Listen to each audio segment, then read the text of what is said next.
Assalamualaikum warahmatullahi wabarakatuh. Nama saya Nur Syazwani binti Syafi'i, nombor maju S54651. Hari ini saya mewakili grup 11 ingin membentangkan tajuk laporan kami, iaitu kesan pandemik COVID-19 ke atas keluarga. Kumpulan saya terdiri dari 5 orang ahli, iaitu 2 orang menulis laporan, 2 orang menjalankan temu bual dan seorang mengedit video.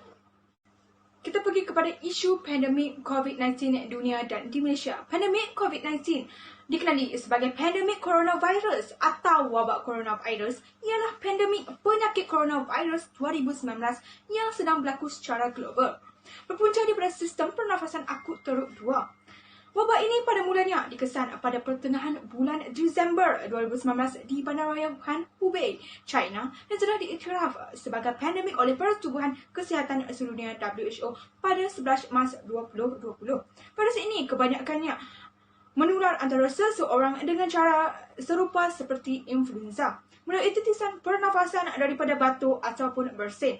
Masa antara pemindahan dan pemulaan gejala biasanya 5 hari, tetapi mungkin berkisar di antara 2 hingga 14 hari. Simptom COVID-19 ini ialah seseorang akan mengalami demam, batuk dan sesak nafas, dan ada juga yang tidak mempunyai simptom.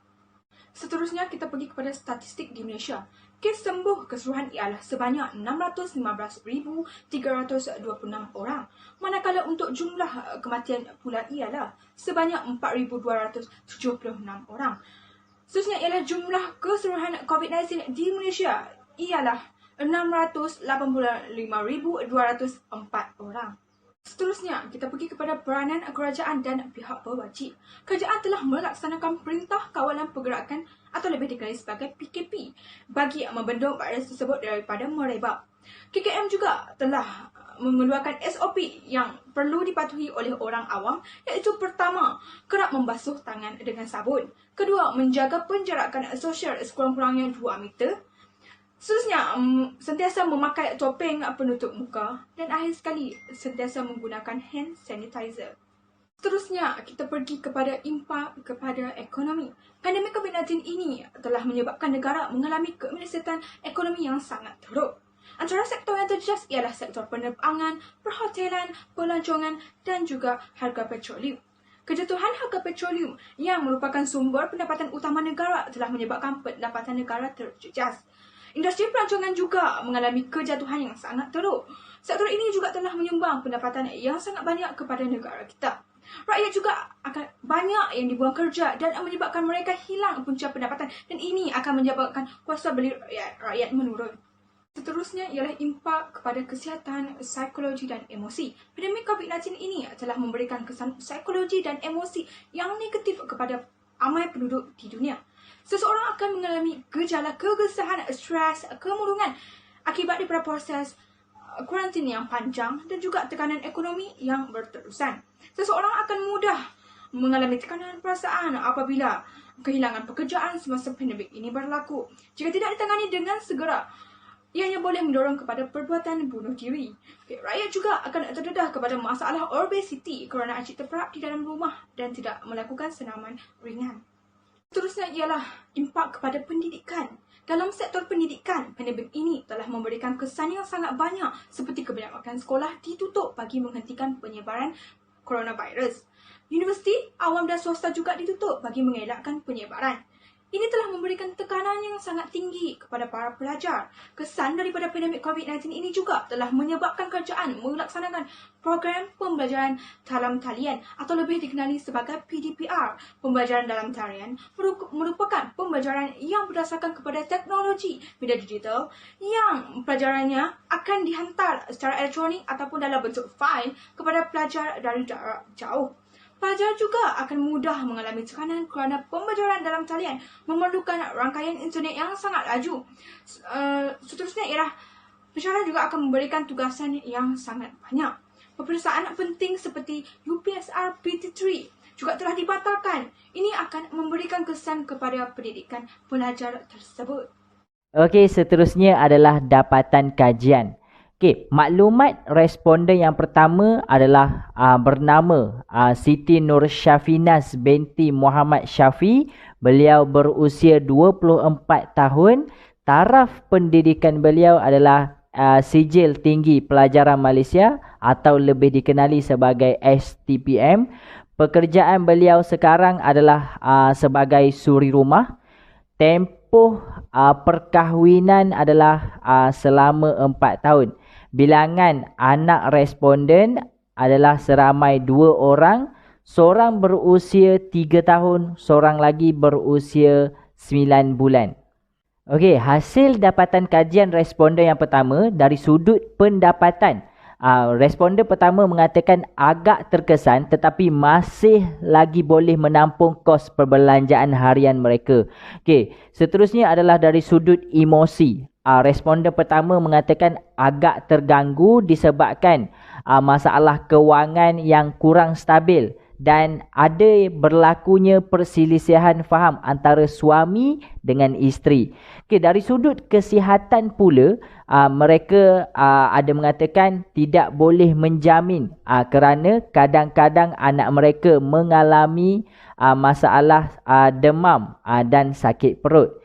Okey, dari sudut hubungan interpersonal pula, mereka lebih akrab dengan jiran-jiran mereka kerana jiran-jiran mereka tidak dapat pulang ke kampung dan mereka menganggap jiran-jiran sebagai keluarga yang kedua. Dari sudut hubungan interpersonal dengan keluarga masih tidak terjejas kerana dapat menghubungi secara dalam talian. Okey, yang keempat adalah dari sudut sokongan. Okey, keluarga terdekat memberi sokongan dalam sudut kewangan dan memberi barang keperluan, iaitu seperti barangan-barangan dapur. Responden yang kedua pula adalah yang bernama Nur Syakila binti Azizan. Beliau berusia 34 tahun. Taraf pendidikan beliau pula adalah Sijil Pelajaran Malaysia. Okey, iaitu lebih dikenali sebagai SPM.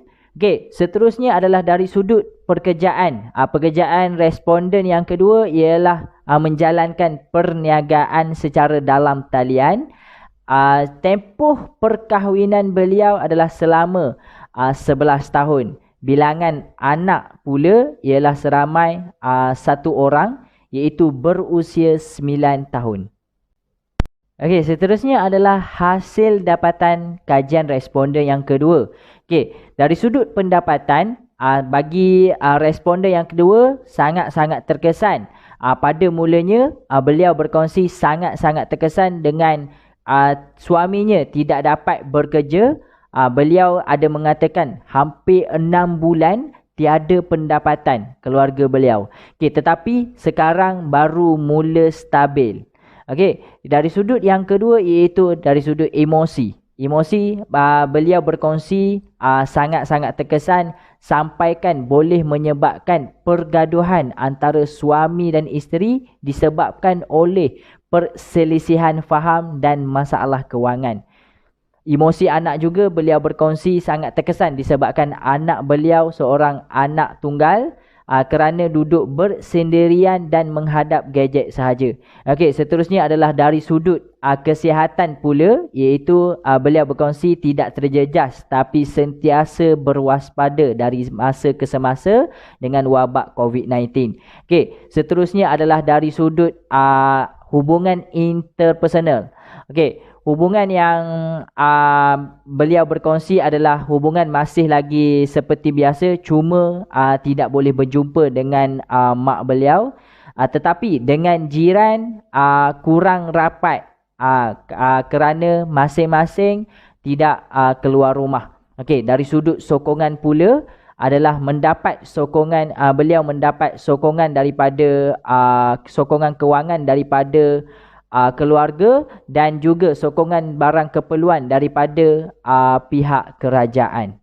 Okey, akhir sekali secara kesimpulannya, pandemik COVID-19 ini sangat memberi kesan kepada segelintir masyarakat. Okay, yang kedua, ramai kehilangan pekerjaan dan sumber pendapatan dan menyebabkan masyarakat tidak dapat menampung kos perbelanjaan harian mereka, termasuklah membayar sewa rumah.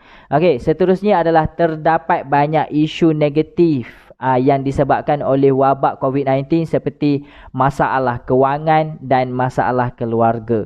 Okey, akhir sekali apa yang saya dapat simpulkan, oleh itu kita sebagai rakyat Malaysia perlulah sama-sama memberi kerjasama dalam mematuhi SOP yang ditetapkan oleh kerajaan untuk memastikan rangkaian COVID-19 ini terputus dan hilang untuk selama-lamanya.